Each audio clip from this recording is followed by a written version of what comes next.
ल आज मैले कफीको बारेमा देखाउँछु र कफी फुलिरहेको र यहाँ कफी फुलिरहेको छ। यहाँ चाहिँ कफी ठुलो यत्रो भइसक्यो, यहाँ फुलिरहेछन्, यहाँ फुलिरहेछ, यहाँ त्यत्रो ठुलो भइसक्यो।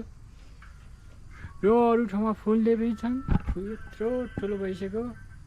अनि यहाँ भने चाहिँ फुल फुलिरहेछन् एउटै बोटमा, यहाँ यत्रो भइसक्यो र यहाँ भने फुल फुलिरहेछन्।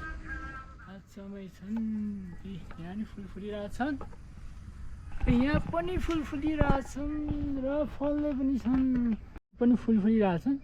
तर खास चाहिँ अहिले फुल फुलिसक्यो त होइन, किनभने जेठ लागिसक्यो, अब असार हुन लाग्यो, तर फुल फुलेको छ। यहाँ चाहिँ फुल फुलेर पनि फल लागिसक्यो र यो चाहिँ हाम्रो घर छेउको हो सबै। यहाँ सानोदेखि बडासम्म छ, यहाँ पनि फुल फुलेका छन्, यो चाहिँ घर छेउमा हो। र यहाँ चाहिँ भक्क फुलिरहेछन्, यहाँ हाम्रो फुल छन् र यहाँ फुलहरू छन् टन्नै। अनि यहाँ कफी टक्कै बिना उभिरहेछन् र आवश्यक परेमा लैजान सक्नुहुन्छ फ्रीमा।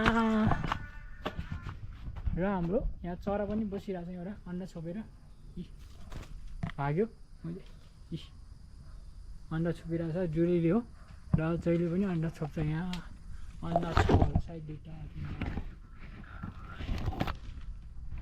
र यो हाम्रो कफी हो।